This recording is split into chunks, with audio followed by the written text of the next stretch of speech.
Hoje temos a honra de receber de novo um querido amigo meu, meu ídolo também, porque eu sou fã dos livros dele, é o professor Eduardo Janete da Fonseca, da USP, agora na Academia Brasileira de Letras, com justa causa, autor de O Alto Engano, autor do Anel de Giz e outros clássicos da filosofia, além de ser economista, né?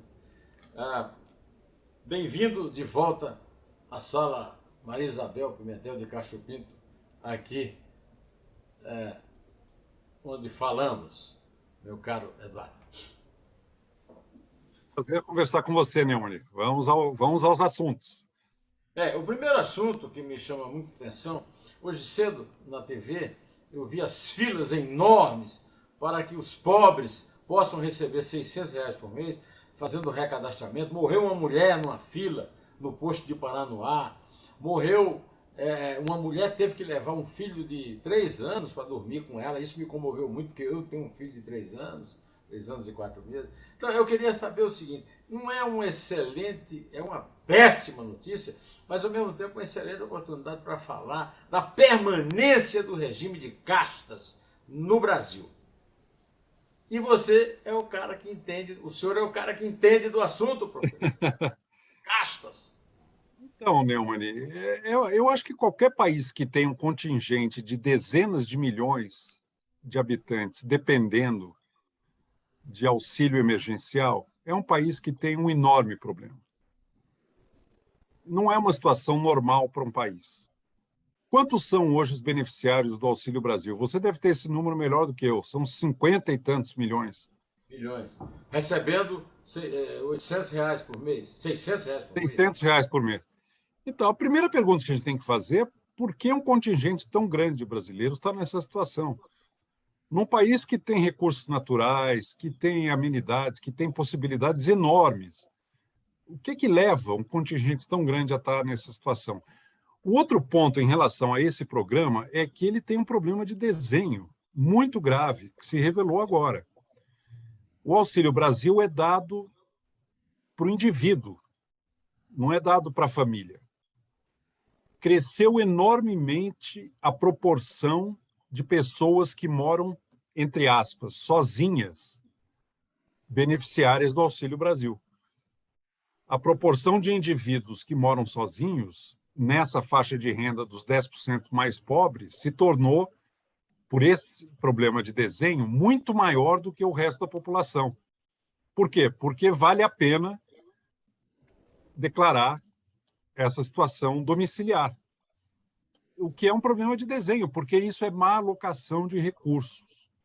Isso é gente se aproveitando de uma situação excepcional para capturar transferências de recursos públicos. Esse problema afetou, inclusive, o cadastro. O nosso cadastro único, ele deixou de ter a confiabilidade que tinha porque houve muita distorção por conta desse erro de desenho na transferência do Auxílio Brasil. Último ponto que eu vou fazer. Último ponto. Ilusão achar que um problema de desigualdade estrutural, podemos chamar de sistema de castas, como temos no Brasil, vai se resolver por meio de transferência de renda de um ponto para outro da economia ou da sociedade. É evidente que é legítima a transferência de renda e o auxílio emergencial para famílias que estão passando por situações de privação material muito graves, muito agudas. Agora, isso não resolve o problema estrutural. O problema estrutural se dará pela formação de capacidades humanas. Educação, saúde, saneamento, oportunidades para desenvolver o pleno potencial e gerar renda e ter emprego, ter trabalho. A resposta é trabalho, não é transferência de renda. Um equívoco muito grande imaginar que nós vamos dar conta do problema da desigualdade brasileira dessa maneira. Quando fala em casta, você pensa logo na Índia, né? Mas hoje o nosso amigo Fernando Gabeira, na televisão, na mesma notícia que foi dada da morte de uma mulher chamada Janaína, da mulher com o filho dormindo, o Gabeira citou o exemplo da Índia como um bom exemplo, apesar de ser um exemplo também de transferência de renda. Só que é uma transferência de renda executada de uma forma competente, o que não é o caso do Brasil. Ainda tem essa agravante, né, professor O sistema de castas brasileiro não é como o da Índia, em que a casta em que a pessoa nasce predefine o lugar que ela terá na sociedade. O que nós temos de casta aqui é a situação em relação à igualdade perante a lei. Nós temos uma elite de pessoas ricas, poderosas, famosas, que se sente acima da lei que vale para todos os demais brasileiros. E nós temos um grande contingente de brasileiros que vive abaixo da lei, na selva, no salve-se quem puder. Então, nós estamos numa sociedade em que uma parte está acima e uma parte está abaixo da lei. A parte que está acima da lei é o privilégio. A palavra privilégio já explica tudo.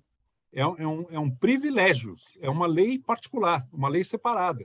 O foro privilegiado, privada. O foro privilegiado formaliza isso. O foro privilegiado formaliza isso. A pessoa se sente acima da lei que vale para todos. Nós estamos muito longe de alcançar no Brasil um ideal que é da Revolução Francesa, que é a igualdade perante a lei. Os brasileiros não são iguais perante a lei. E nós estamos usando esse sistema de castas para comprar votos, o que é grave, porque esse tal Auxílio Brasil serve apenas no ano eleitoral para tentar comprar votos sem dar a comida necessária para que o cara vá para a urna votar. Uma prática... Isso os coronéis davam a comida. Então, continua a mesma prática.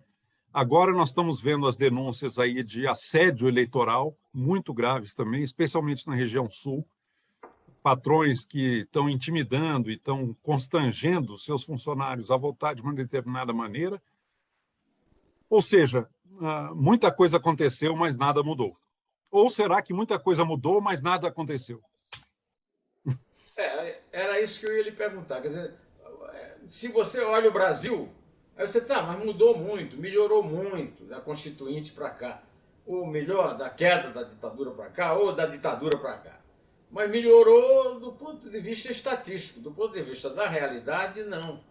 Aí, nós temos um presidente da República hoje que ele disse que o Brasil não tem esse número todo de famintos porque produz comida. Que o cara não entendeu a coisa elementar, que a fome não resulta da falta de produção de alimento, mas da ausência de um mercado, que depende exatamente do fim da sociedade de castas. Estou certo ou estou errado? Temos 40 milhões de brasileiros vivendo na mais absoluta precariedade da chamada economia informal, sem nenhum direito, à margem de qualquer proteção legítima da legislação trabalhista. É uma sociedade profundamente dividida, estruturalmente desigual, e nós vamos ter que encarar o desafio do ensino fundamental de qualidade se quisermos sair disso. Eu tenho repetido isso muitas vezes. O futuro do Brasil não vai ser decidido em reunião do Copom, não vai ser decidido em gabinete de ministro, não vai ser decidido nas profundezas do pré-sal. O futuro do Brasil vai ser decidido nas milhares de salas de aula do ensino fundamental do nosso imenso país. Se nós não enfrentarmos o desafio de formar capital humano, o resto é paliativo, é remendo, não é solução do problema.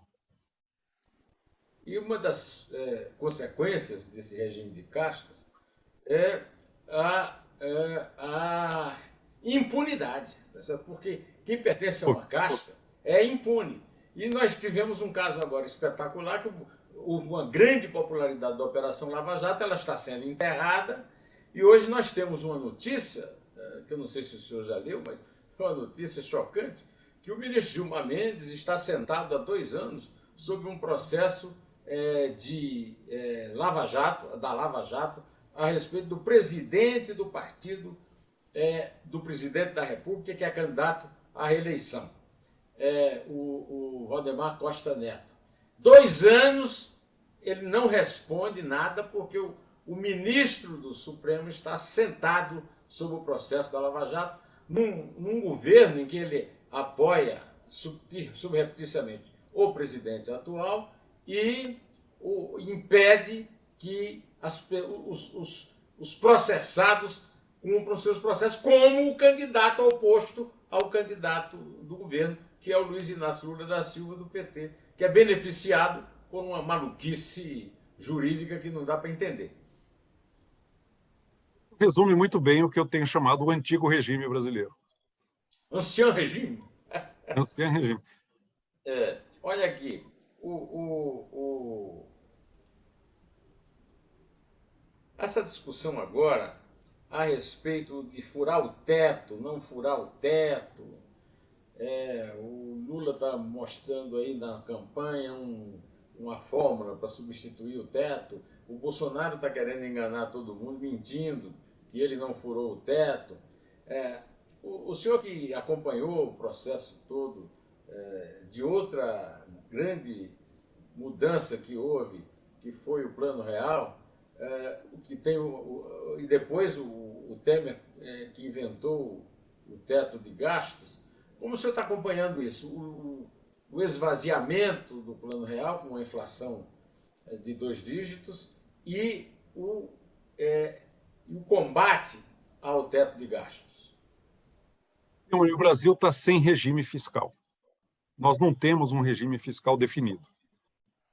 Havia a lei de responsabilidade fiscal, ela foi completamente demolida pelo governo Dilma. Depois nós fizemos o teto de gastos, que era uma outra medida tentando criar um regime fiscal no Brasil. Ele foi atropelado e está na UTI por conta do que foi feito durante o governo Bolsonaro. E nós estamos hoje sem nenhum tipo de institucionalidade em relação ao gasto público e à dívida pública.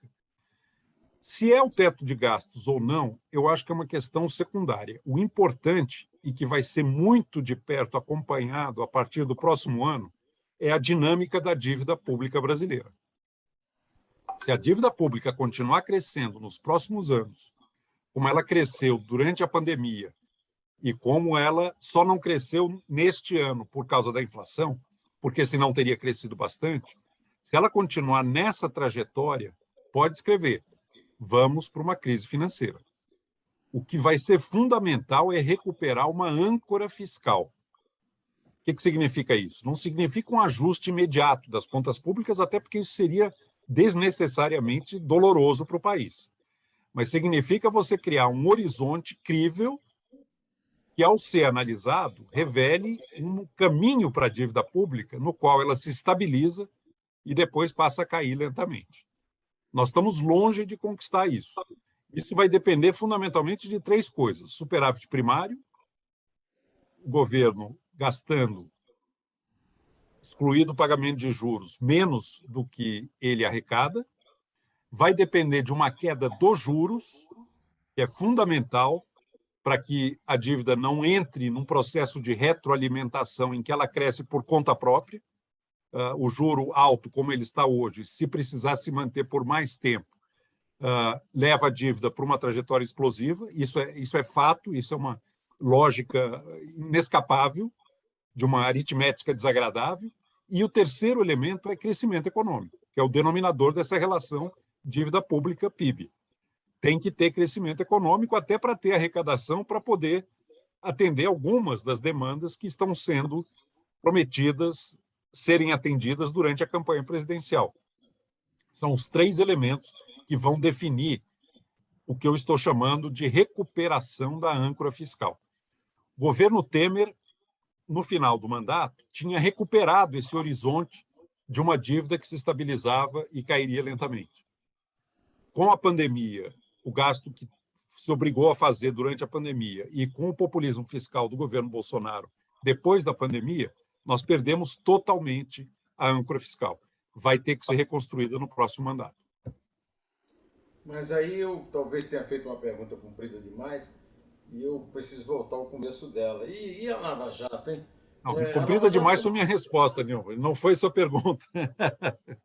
Não, a sua resposta é ótima, porque o senhor entende do assunto e deu um banho aí. Eu é que me perguntei demais, como é meu costume. A minha mulher, a sua colega lá na USP, doutora em História, Maria Isabel de Castro Pinto, vive reclamando isso de mim, inclusive nas minhas entrevistas, né? Mas não só nas minhas entrevistas. Mas a verdade é que tem um ponto aí que é o seguinte, a volta da corrupção e que se manifesta na sociedade de Castro. Porque, veja bem, nós temos dados muito concretos, né?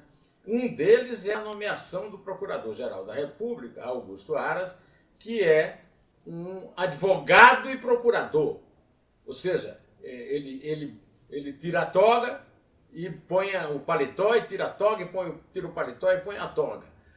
E segundo, ele é tão petista, ele é tão fiel ao lema petista, que já está sendo anunciado como um permanente do Bolsonaro num eventual futuro governo Lula. Então eu queria que o senhor falasse um pouco da Intercept Brasil e do fim da Lava Jato e a volta da corrupção impune com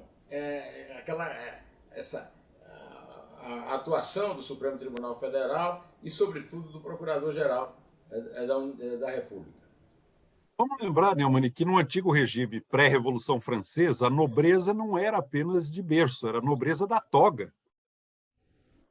O magistério, os magistrados eram parte do antigo regime dessa casta de elite, que mandava e desmandava acima da lei. Isso é parte do sistema do antigo regime. Eu acreditei, em certo momento, Neumann, que a Lava Jato poderia ser um momento divisor de águas na transparência e no modus operandi do Estado brasileiro. Foi uma ilusão. Talvez tenha sido um auto-engano. Era mais desejo do que realidade. Agora, nós não podemos negar também, Neumann, que as gravações que acabaram vindo a público revelaram um afã e um atropelo do que seria o devido processo legal. Eu não esperava e não imaginava que nos bastidores da Lava Jato houvesse aquele tipo de conversa entre o juiz e o procurador. Fiquei muito desapontado, fiquei muito frustrado em saber que aquilo tinha ocorrido. Agora, é um modus operandi do Estado brasileiro e não surgiu de poucos anos para cá. Aquele lema da velha República, que você deve lembrar tão bem, para os amigos tudo, para os inimigos a lei. É isso que nós estamos conversando aqui. E agora é para a família tudo e para os inimigos a lei. Essa é a realidade da casta. Quer dizer, a casta que atua de forma... Né? E no caso, eu acho até, não discordando do senhor, mas eu acho até que uma coisa mais importante da decadência da Lava Jato, mais importante do que a conversa do juiz com o promotor, é a revelação ao longo do tempo da ideologia professada pelo juiz.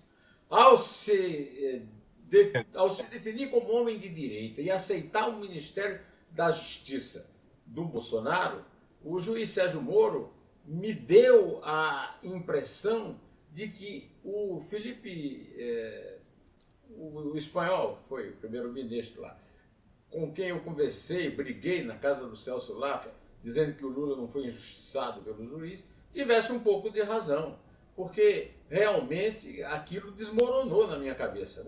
Foi um erro fatal do Sérgio Moro aquele passo. Foi um erro absolutamente fatal. E mostrou a ingenuidade dele, né? Porque ele é alguém que acreditou no Bolsonaro. Agora, uma coisa eu quero dizer... Está apoiando? Agora por oportunismo, já não é mais, mas naquele momento foi um voto de confiança. Agora, uma coisa eu digo, Neumann, ele, quando percebeu que não ia poder fazer no Ministério da Justiça o que ele imaginava e que estava havendo interferência na Polícia Federal, ele teve a dignidade de sair. O ministro da Fazenda, não. Foi desautorizado, atropelado, perdeu totalmente a credibilidade e mostrou um incrível apego ao cargo. Está lá até agora. Aliás, eu gostaria de... O senhor é um crítico, foi, inclusive aqui nessa sala, o senhor criticou de forma muito dura, né, as falsas, as fake reformas, mais do que as fake news, né, da direita radical que está no poder no Brasil. E eu queria chamar a sua atenção para o fato de que Bolsonaro jamais poderá ser considerado um conservador, da mesma forma que o Paulo Guedes jamais pode ser considerado um liberal, né? Eu que sou um velho liberal, cheguei a acreditar no discurso de posse, mas esse cara nem biografia ele tem. Sabe o que eu tenho me lembrado, Nil? Um ídolo, né? Quando, aquele grande filósofo marxista húngaro, Georg Lukács, era aluno do Max Weber quando teve a Revolução Russa. E o Weber disse para ele uma coisa que eu tenho lembrado. Quando houve a Revolução Russa, o Weber disse para o Lukács: os russos vão arruinar a reputação do marxismo por um século. Já está entrando no segundo, né, professor? Eu acho que ele errou no tempo, mas ele tinha toda a razão. Paulo Guedes e essa turma arruína a reputação do liberalismo no Brasil por muito tempo. Por muito tempo. E nós perdemos um grande crítico literário porque ele ficou o resto da vida, né, aprisionado à mentira comunista. Stalinista. Né? Ele virou um stalinista.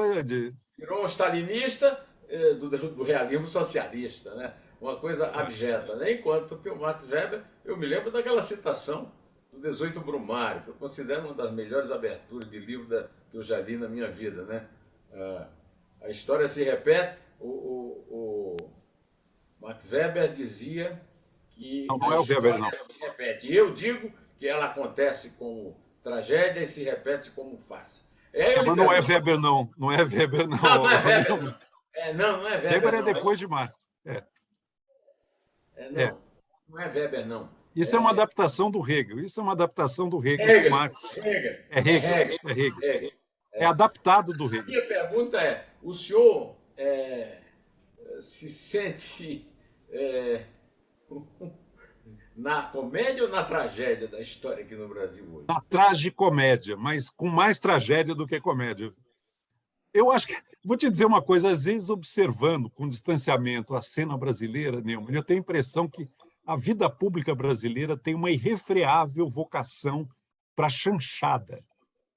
Eu acho que o gênero que capta melhor cenas como aquele Padre Kelman, como o tiro que estourou na pasta do ex-ministro da Educação, a figura patética desse presidente, falando enormidades. E a Damares, professor? Damares.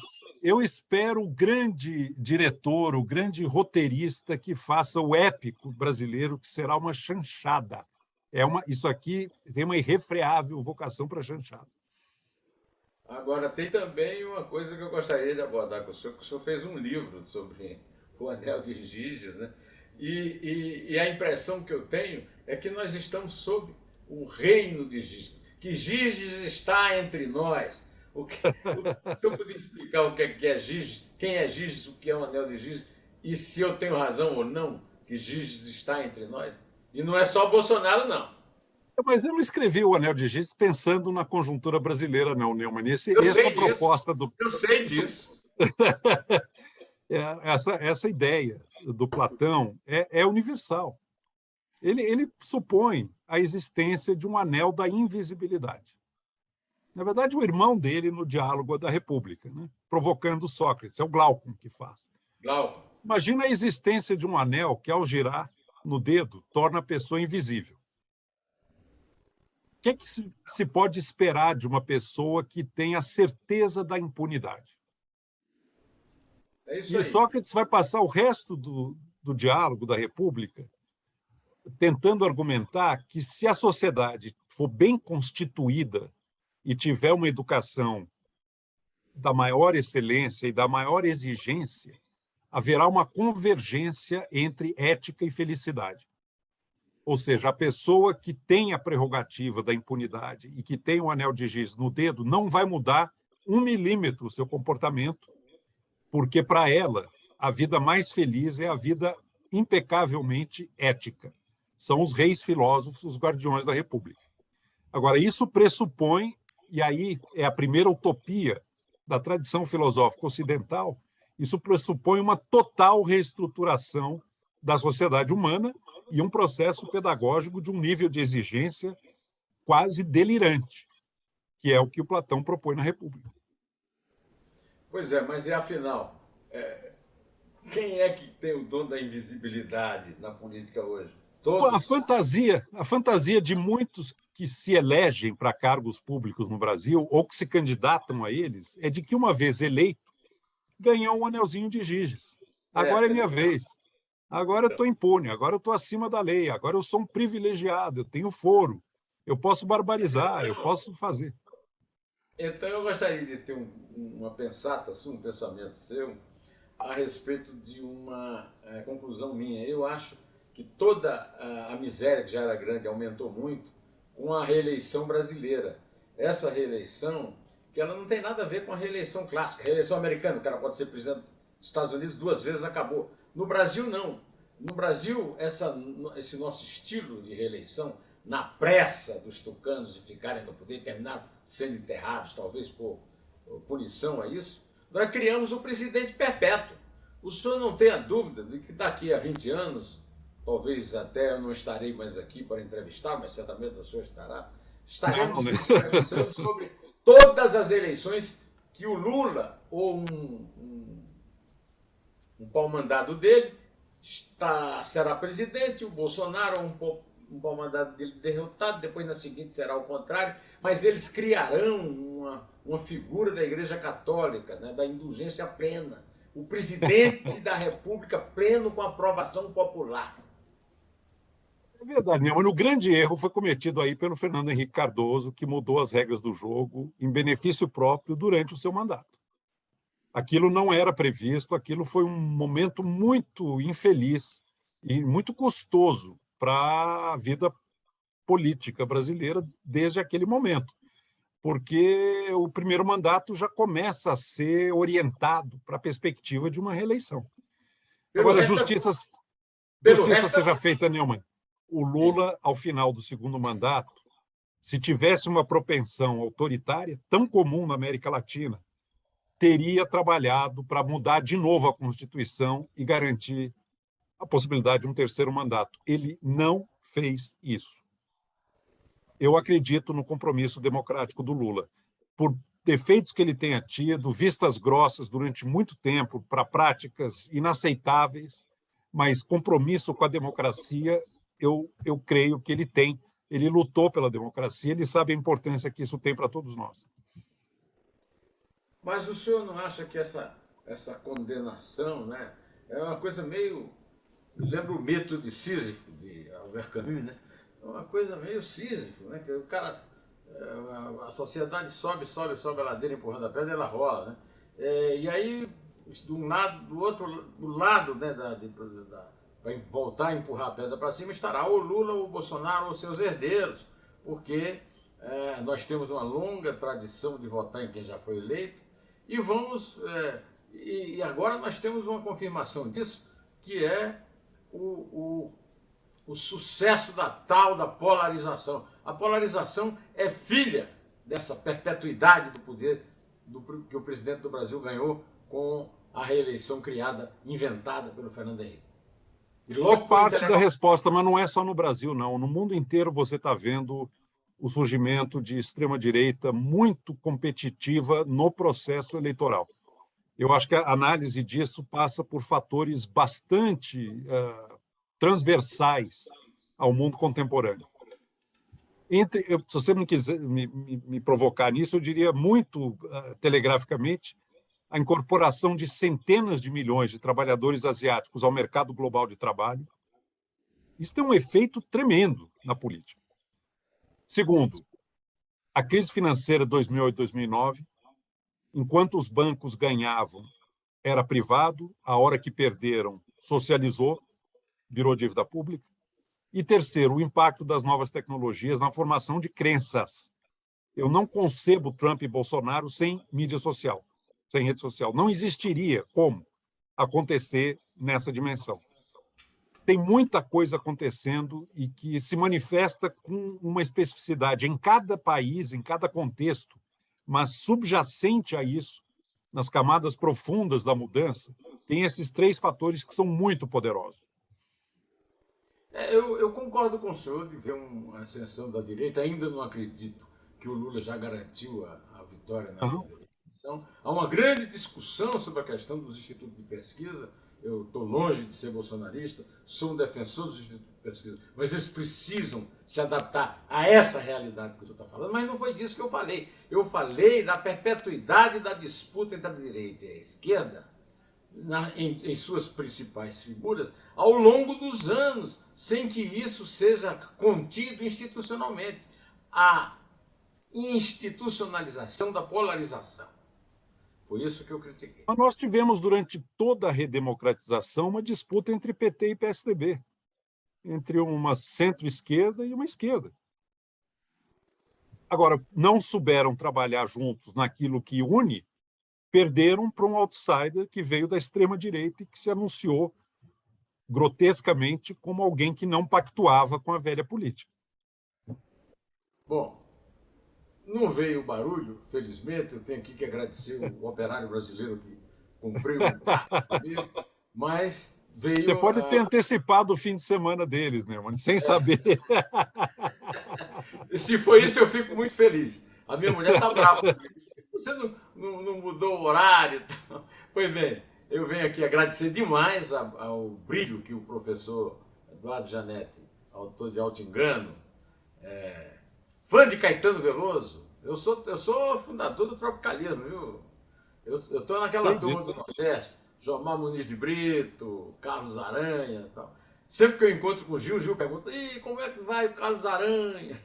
Nosso amigo. Bom, e então eu quero aqui agradecer demais a contribuição fora de série que o professor Janete da Fonseca dá quando aparece aqui na nossa sala, a Isabel Pimentel de Castro Pinto, e dizer que uma coisa boa que tem essa realidade que se repete é que nós vamos poder repetir algumas vezes a audição do professor, mesmo que a gente não possa usar, mesmo que a gente não seja possuidor do anel de Giges. Né?